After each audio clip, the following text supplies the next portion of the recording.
Yeah, hello everyone. So in this video I will share how to monitor your Traccar server and get notified when your Traccar server is down. So you can reduce the risk of your service not available for a long time. So let's say we have this demo.traccar.com, okay, as our server. So basically what we need to make sure is that the HTTP connection is working fine. So we need to check whether the web server is working fine. So actually usually we can check using like a cron job by installing script in our server and create a script to log it and then send the customized email to our email account. But I think that's not a good solution for everyone, and we need a simpler solution to monitor our server and get notified when our server is down. So I will share the trick today, but before then please subscribe this channel and share this video. Okay, so basically there is one service that I used to use for a long time. So it called the Uptime Robot. So basically the service is free to use and it can be used to monitor our server. So we can monitor the ping, we can monitor the HTTP response time and something like that.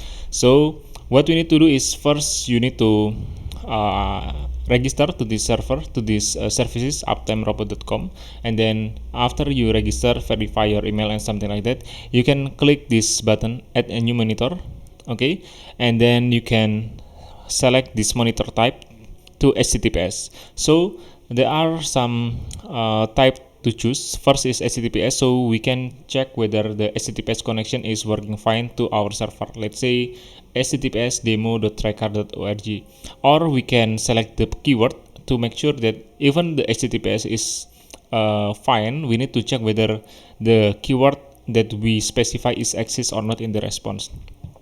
Okay, we can try to select this one, the keyword. So the file name is Traccar keyword, okay, and then the URL or IP is demo.traccar.org. This is the demo server from the Traccar actually, just to be used for the example. And then the keyword that we expect to present in the HTML response is Traccar, okay, and then let's make it as a case insensitive, and then alert when keyword not exists, okay. And then we can specify which alert, which method that we want to get notified when the keyword is not exist. So I choose the email here, so I can create a monitor here. So it will monitor our server continuously. The interval is 5 minutes for the free account, so we can expect that we can get the data 5 minutes later. Fortunately, I already have set up the another monitoring for the Traccar demo.traccar.com, and it used the HTTP type, so it will only check whether the HTTPS connection is working fine or not. And it also give us the idea about the response time, so we can see that the response time for the demo.traccar.org is around 400 milliseconds, so it's quite fast actually. So we can expect that everything is normal. Okay, so this is the tools that you can use freely, okay, to monitor your Traccar, and it will notify by sending you email or sending you a notification in the mobile app when the status is down. Let's say your Traccar server is down by not having a proper or working HTTPS connection, or keyword is not exist. So this is the trick. I hope it helped you to monitor your Traccar server or any server that you have. And don't forget to subscribe to this channel and share this video. Thank you. See you in other video.